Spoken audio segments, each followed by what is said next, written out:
Welcome to the Her Voice Shines podcast, where we celebrate the power, brilliance, and resilience of women everywhere. I'm your host, Shanasia Washington. Join us as we share inspiring stories and insights from extraordinary women who have found their voice and are making a difference. Together, we'll create a ripple effect, illuminating the path to visibility and empowerment. Let's break barriers, shatter ceilings, and lift each other up. In each episode, we dive deep into the journeys of women who have turned their challenges into triumphs and their dreams into reality. Whether you're looking for motivation, guidance, or a community that understands your journey, you're in the right place. Stay tuned and remember, let your voice shine. And just like that, we're back with another amazing episode of the Her Voice Shines podcast. You already know I'm your fabulous host, Shanasia Washington, streaming from the beautiful city of Houston, Texas. And you know, this is one of my favorite places to be. And you can see from this track record, these women always come and bring it.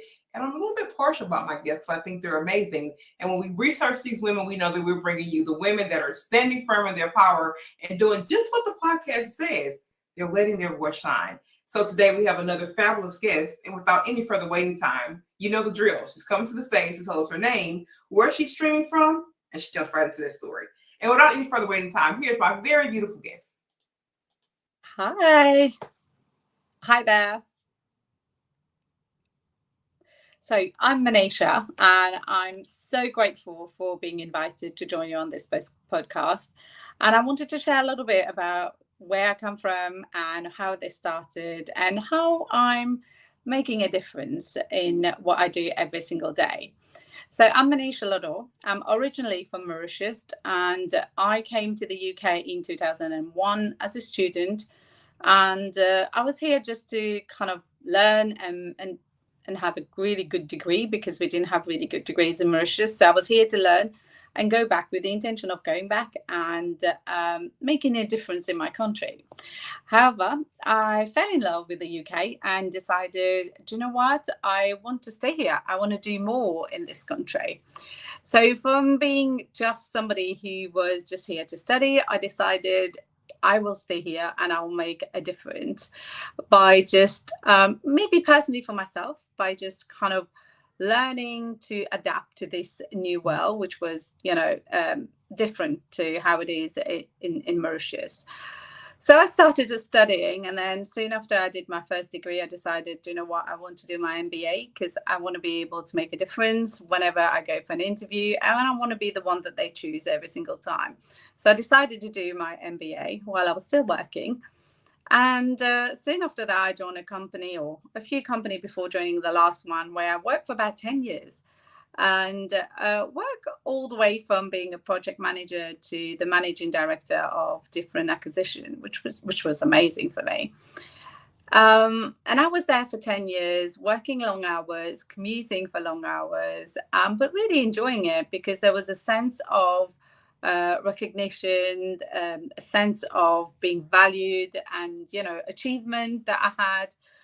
Working for this company for about 10 years and being able to build, a really good kind of successful career with them. So when I got married and I settled down and I had kids, I soon realized that I had actually traded a lot of my time for money. Now, many of us would go through that cycle where we work really hard to do something, and then we soon realize, hold on a sec, did we just actually build a life that is not what we really wanted? And that was me. So I knew I needed to make a difference. I knew I needed to change things, because the last thing I wanted was for my daughter to be in nursery from about 7:30 to 6 o'clock, and for her to grow up knowing other people's values more than knowing my own values, because I was hardly at home and I was hardly there to be able to help her understand where we come from. Because, to be honest with you, Mauritius is absolutely amazing country or island. And I really wanted her to understand that, to understand our values, and to kind of embrace what we are being Mauritian. So I decided I needed to change my lifestyle. I needed to probably find something else that I could do locally, or change completely and spend more time at home. I knew I was not going to be a mum staying at home and just looking after my child, because I worked hard to build my own career, and I wanted to be able um, to let her believe that she can do the same and not have to give up just because, you know, I was not able to spend time with her. So I wanted to try and find the right balance, let's put it that way. And that got me to start thinking, what else could I do? And I soon found out that, you know, there were other opportunities, and I didn't have to kind of wake up every single day and build somebody else's dream. I could actually wake up every single day and focus on what I want and what I wanted for my family as well. So from there, I started looking into going into property. And that started with me trying to find out what I could do in property. Let's be honest, it's not easy when you worked and studied all your life and work, you know, for 20 years doing one specific thing, and then suddenly realize that, you know what, I'm going to change it completely. It's not an easy step for anyone, but also feeling almost like lost because you're so used to an environment and suddenly you're in a completely different environment. But more importantly, you're in an environment where it's male dominated and you're just that one woman who wants to go in and be able to kind of win businesses and do really well. So it was a bit of a challenge, quite a bit of a challenge for me. And to be honest with you, at the beginning, it took me quite a while to kind of really put my foot down and say, you know, this is really what I want, because I was just questioning every single thing. But eventually I got to the point where my why became so big, my willingness to change things came so big that it was not an option. I had to leave my job and I had to do this on a full-time basis. And you know, and that was like my big stepping stone in trying to change things for myself, trying to have a better life for my family. So then I moved into property and soon realized it was not going to be that easy because let's face it, as a woman, it's always really hard to go into a male dominating kind of environment and be able to think, you know, I'm just going to make it work. You just have to work a little bit harder at it. And that's what I end up having to do. But it wasn't something that was impossible, because I don't think there's anything that you can't do if you really set your heart to it, or you really set yourself as a target, really, to be able to make it successful. I don't think anything is impossible. So that's what I did. I just really focused. So I gave myself 6 months and I said, you know, 6 months and I want to replace my income. And at the end of it, I want to be able to spend more time with my family and, you know, having clear goal of what I wanted, and then reverse engineer the whole process of what I needed to do to be able to achieve that goal has really helped me focus and make it happen. So within 6 months, I replaced my income and, you know, I was able to then stay home, resign from my full-time job and spend more time with my daughter, which was what I wanted.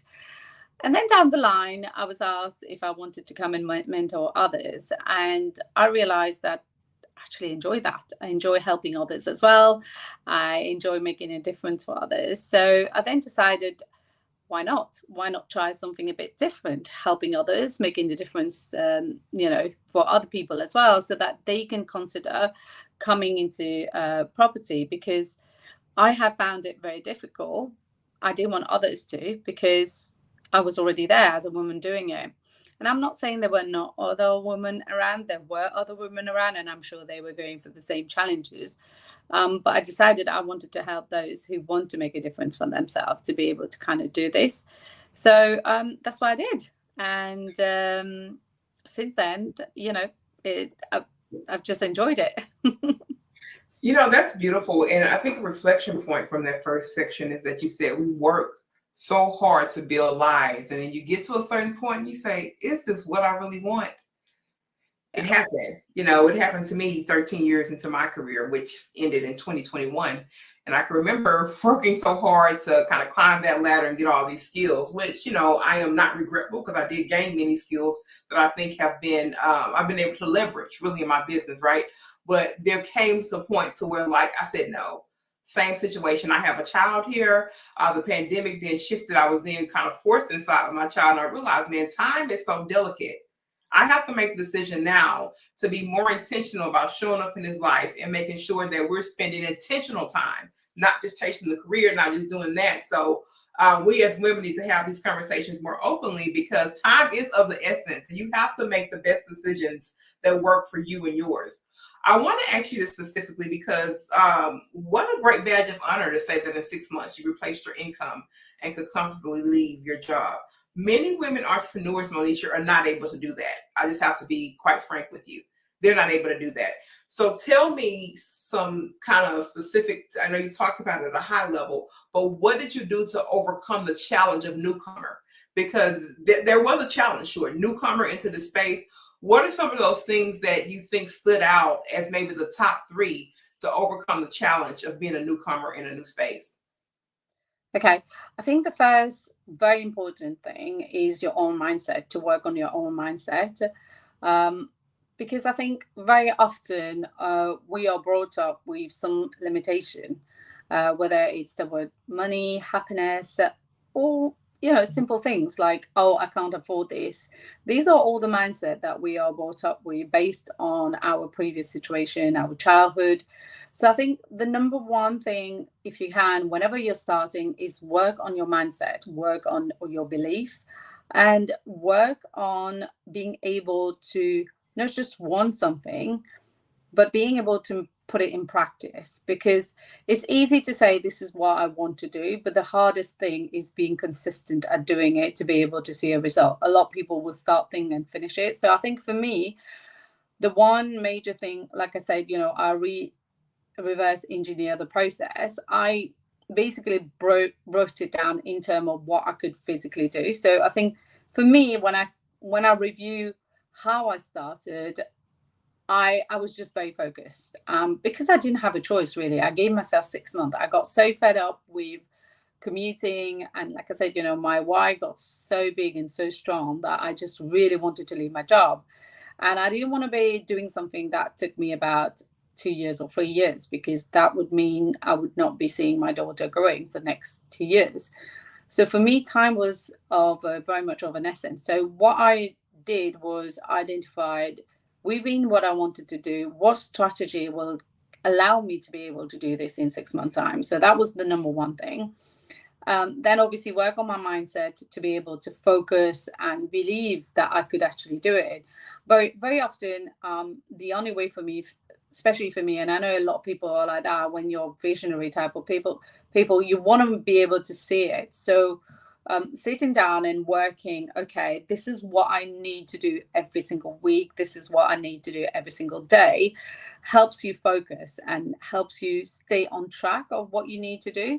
So staying on track and being focused and being very clear in terms of what I'm going to do every single day, what I'm going to do every single week, what I'm going to do every single month, was the reason for me being able to kind of really leave my job in 6 months' time. Because I literally gave myself 6 months. In the first month, I want to get my first property. In my second one, I want to get the next one.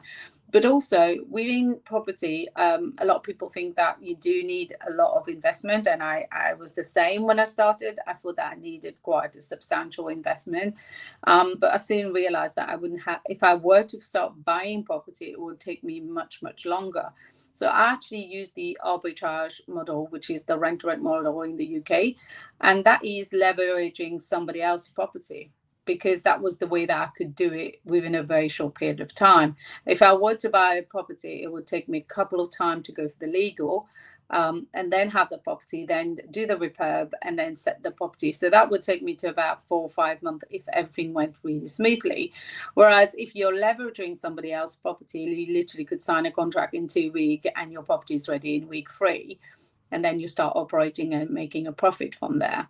So I think understanding what you're doing and be very clear and precise in terms of what you're going to do every single day, every single week, is the reason why I was able to make it successful. Yeah, that's very powerful. And I think really the key there, like that really ignited you, it was like you were all the way tired. I know in my mind, I am tired of this way of life and I'm going to do this. And I tell women, like, you can say you're tired all you want to. You can say you want something new all you want to. But until you get that all the way in your spirit and you feel it to where it's kind of do or die, it makes all the difference. So thank you for sharing that. And also too, I'm here in the States, so, I'm not really familiar with how property works, but you sharing that way of leveraging someone else's property is very insightful. And there are probably viewers out here that it'll be a new kind of lesson for them, because I definitely learned something there. Now, tell us about KVM Stays specifically. I know there's an eco-friendly piece that's laid on it, but I want you to tell us about your business specifically, and then also to the types of service that it provides. Sure. So KVM in itself is the initial of me, my daughter, which is the main reason why I started doing it, and my husband. So when we started, there was the three of us. So it makes sense that this business was going to be for us as a family to have a better lifestyle. So it was important for me to kind of incorporate this. So KVM Stay focus on giving the opportunity for anybody who's traveling to be able to have a home while they're away from home. Now, when I looked into the area where I was, because don't forget, I left my job because I was commuting a lot. So I was not going to be in a situation where I wanted to travel a lot. So when I started this, I wanted to work within the area where I was. So when I looked at my area, I soon realized there's no leisure market as such, because the area was where I was, people were not traveling for leisure purposes. So I had to make it work by focusing on people coming to the area for business purposes. And there was a lot of them coming for business purposes. So I've looked and tried to identify a niche in the market. And what I was noticing, that if somebody was coming to work here, they would have to stay in a hotel, and there was different level of type of hotel that they could with different budget, but that was what they had. So I wanted to offer something different. So by offering a whole house or a whole apartment, they were able to stay away but still feeling at home, because they had a fully equipped kitchen that they could cook from. They had a living area where they could sit down and relax after a really long day at work. They'll have all the facilities that they would have at home, like hairdryer, ironing board, and everything else that they would normally have at home. So the model itself was to be able to help people who are working away to have a better lifestyle and being able to feel like they've got a home, even though they're away from home. So that was kind of the concept behind what we did. And we started with 1 and then 2, 3 properties, and we started scaling. But what I was doing is monitoring the market and see what kind of gap or niche we can focus on, what was doing really well, where could we improve. And while we were doing that, then we started changing the type of property that we were getting. So we initially started with 2, and then moved on to 3 bedroom. Then we took some 1 bedroom, 2 bedroom, all different type of properties meeting certain demand within the market. And that was pretty much the success for us. We were able to adapt very quickly. We were able to kind of monitor the market and see what we could do to be able to improve the market by providing things that people are looking for. And that was the reason why we were able to be successful. But also, as a small team, we've kind of focused on what do our customer want, and what do they need when they're traveling away, and how could we do that by also being responsible in terms of what we're providing. So to give you one example, we know that guests traveling away have expect a certain level of standard when they're staying away. So for example, have little toiletries given to them, like their shampoos, their conditioner.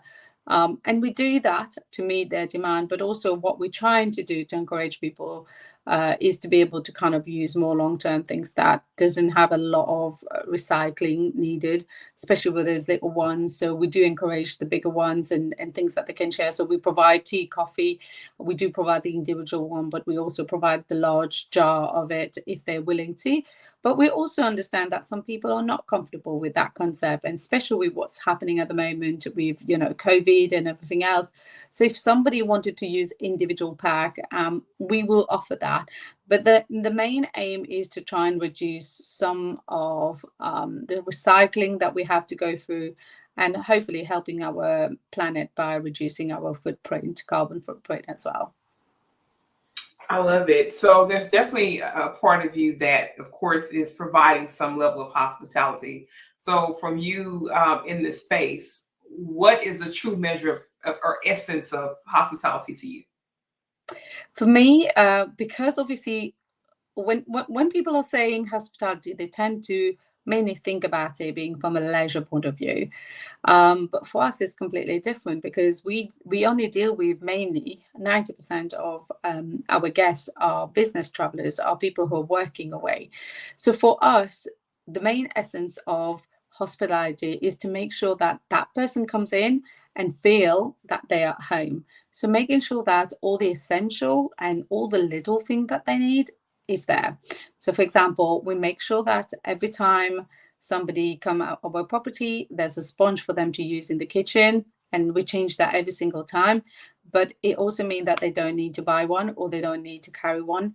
We make sure that there is washing up liquid, there is washing up powder, there's laundry detergent. So we put all these little things that will make them feel at home. So for us, hospitality is to make sure that our guest walks in and feel that they are home, but also leave knowing that I've had a really great stay and I'd love to come back here. Because for hospitality, it's important that they feel that they want to come back because you rely on them coming back to you. You're relying, especially being in the business market, you're relying on them coming next week and stay with you again, or coming next month and staying with you again. So it's important that we leave, they leave with a feeling that, oh, you know, I was really happy with my stay and I would like to come back again and stay with KBM Stays again. Yeah, absolutely. It's about, creating that repeat customer. And I have to ask you this, Moneesha, because now I feel that you guys are coming to this level of success. So congratulations with KBM Stays. For you personally, as the woman behind it, you've shifted now from being in the project management space and then now over to, your own business and running with your family. What do you think has been the biggest personal shifts since the transition? Not necessarily as it relates to the business, just personally, you as a woman in this journey, transitioning to really a space to where you may be, I'm not going to say, I'll let you say it. You're living your dreams, you can coin that and claim that. But what has been those biggest personal shifts? For me, I think my biggest personal shift itself has been mindset. I had loads of limitations when it comes to money. My beliefs were very limited. I grew up in a family, I wouldn't say we never had anything. We pretty much had everything. But we were not extremely rich. We just, we were doing quite well. But the one thing that I grew up thinking is money is something that you need to kind of constantly save and keep away. Um, I've not been brought up with understanding that money is just a currency, and the more you kind of use it and give it out, the more it comes back. I've never learned that concept. And I think by running my own business, that was the number one thing that I realized, that I had loads of limited belief. I actually thought that money was actually quite dirty. I didn't really like money as such. Now, if you're running your own business, how can you actually feel that way and still expect to be able to attract money? So understanding your own mindset and understanding your limitation is very, very important. For me, that was the biggest shift. I think when I realized that I had loads of limited belief and I needed to work on it myself, that was what made a massive change. But also, I think it's the confidence that you build over the time. When you're working for somebody else, it's almost somebody else who will have the final say, somebody else who has the final responsibility. When you work for yourself, when you're running your own business, you're the one who will have the final say. You're the one who will have to make that final decision. So I think you have to kind of grow and become that tough person who can handle it.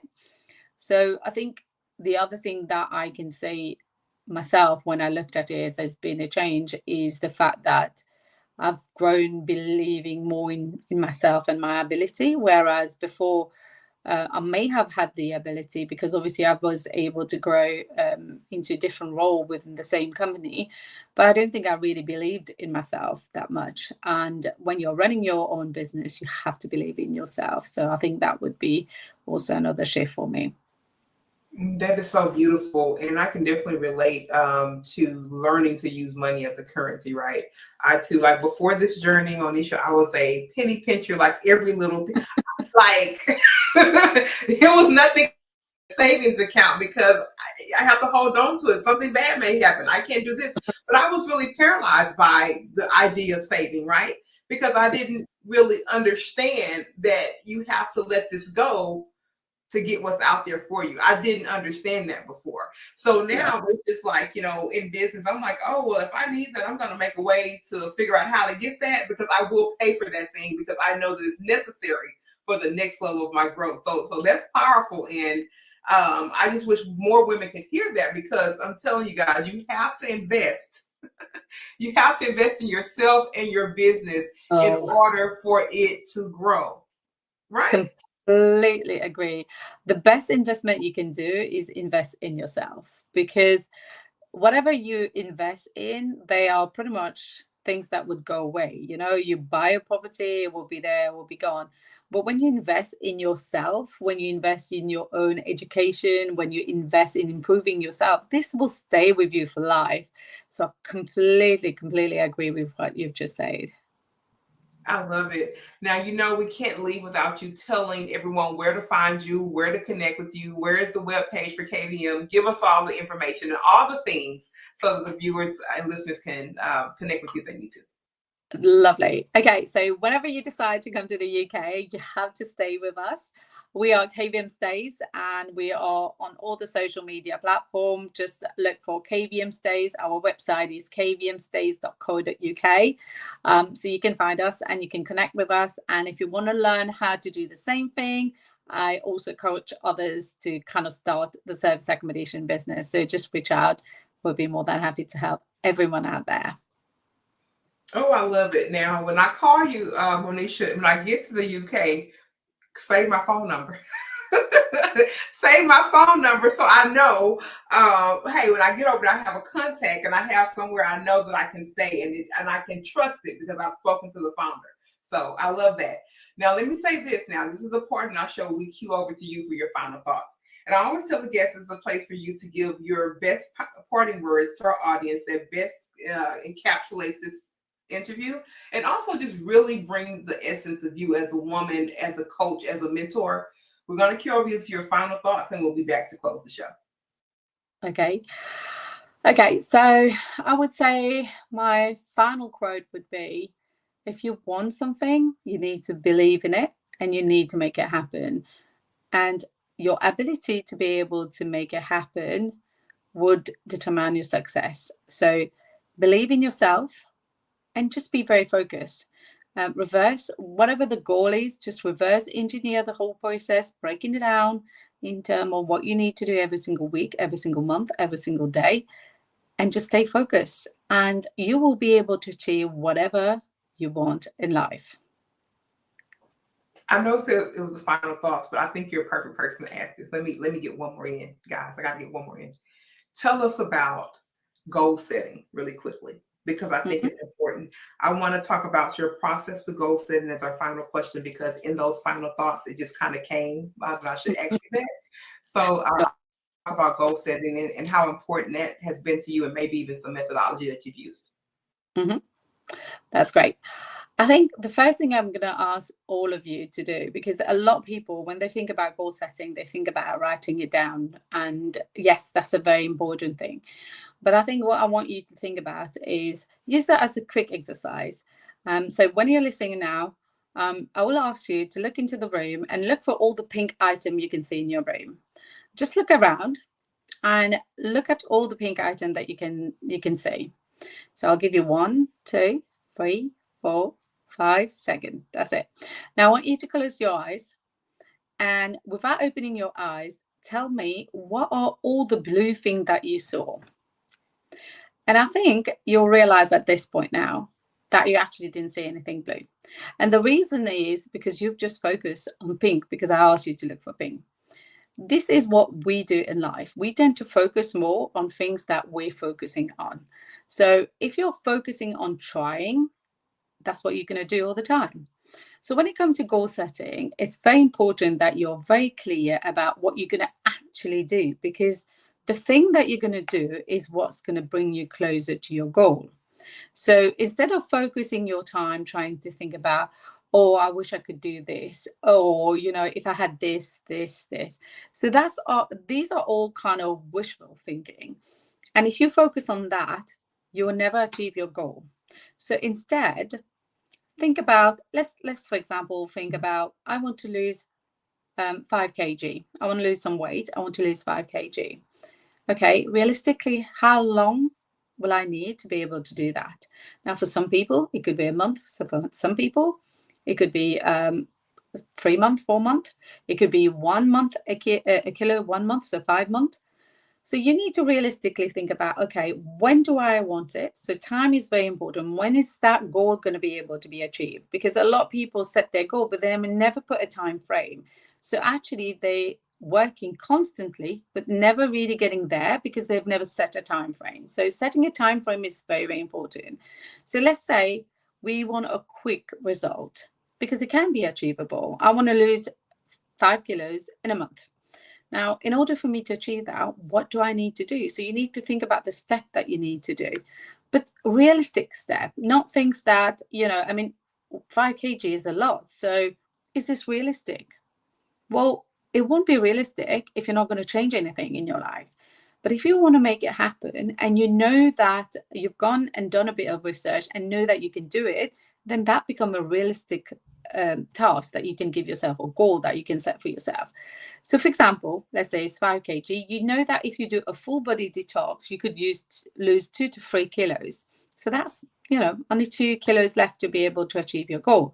So breaking it down in small steps and analyzing it in a way that is kind of realistic and you can achieve it, will help you with that goal.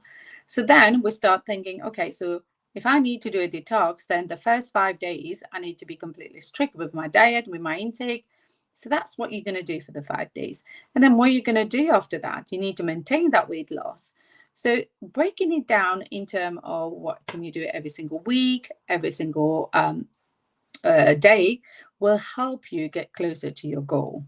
But it's important to make sure that they are realistic goal that you're setting yourself. So for example, if I say I want to lose, I don't know, 20 kg in a day, in a month, that is unrealistic. And, you know, I'm just setting myself for failure.